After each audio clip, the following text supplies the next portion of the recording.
ఇప్పుడు కొన్ని express update వార్తలు.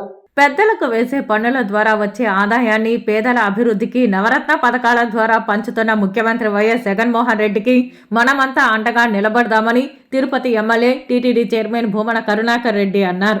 తిరుపతి ఇందిరా మైదానంలో సోమవారం సాయంత్రం జగనన్న ఇంటి స్థలాలు పొందిన లబ్ధిదారులకు రిజిస్ట్రేషన్ పత్రాలు అందజేసే కార్యక్రమంలో ఎమ్మెల్యే భూమన కరుణాకర్ రెడ్డి ముఖ్య అతిథిగా పాల్గొనగా MLC Sipayi Subrahmanyam, mayor doctor Sirisha, commissioner Aditi Singh, housing, municipal అధికారుల సమక్షంలో రిజిస్ట్రేషన్ పత్రాలు అందజేయడం జరిగింది.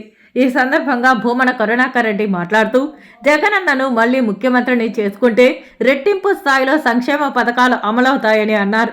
పేదల పట్ల జగనన్న ప్రభుత్వం అకుంఠిత దీక్షతో ఉందని, తిరుపతిలో జగనన్న ఇప్పటికే 26,000 ఇళ్ల స్థలాలు ఇచ్చారని, మరో 2,000 ఇంటి స్థలాలు ఇవ్వడంతో పాటు మొత్తం అందరికీ ఇళ్లను నిర్మించి తాళాలు కూడా అందజేస్తామని అన్నారు.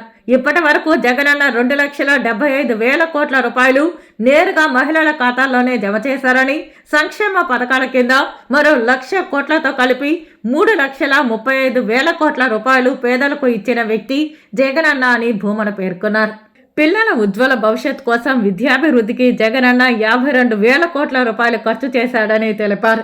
జగనన్న చదువుతేనే తిరుపతిలో కొత్తగా 20 మాస్టర్ ప్లాన్ రోడ్లను వేయడం జరిగిందని అన్నారు. ఈ రోజున మీకు ఇచ్చేటువంటి ఇంటి పట్టాలు గతంలో 2 సార్లు ఇచ్చాం. ఒక్కొక్క ఇంటి పట్టా అంటే మీకు ఇచ్చినటువంటి ఇంటి స్థలం ఖరీదు 6 లక్షల రూపాయలు. ఇది కాకుండా మళ్ళీ దాదాపు 2 లక్షల రూపాయలతో మీకు ఇల్లు కట్టించి పూర్తి చేసిన తర్వాత తాళం కూడా ఇస్తాము అన్న మాట నాది కాదు.